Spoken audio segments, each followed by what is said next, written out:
जैसे आपको कोई तो एप्पल, इसीलिए हमें चाहिए एप्पल, थोड़े से कीनू, केले, अमरूद, अनार। पहले आपको सब के छोटे छोटे पीस कर लेना है,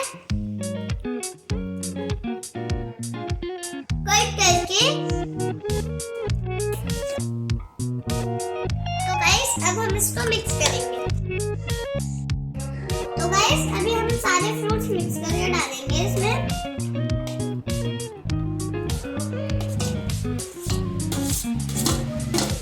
सारे फ्रूट्स डाल दिए। तो गाइस अभी हम इसमें डालेंगे 1 चम्मच चाट मसाला। तो गाइस अभी हम इसमें डालेंगे चीनी।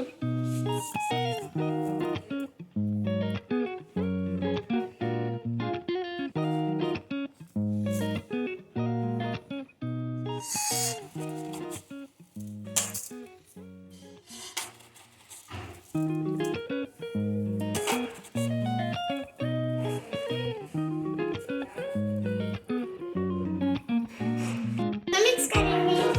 तो गाइस अब हम इसको मिक्स करेंगे।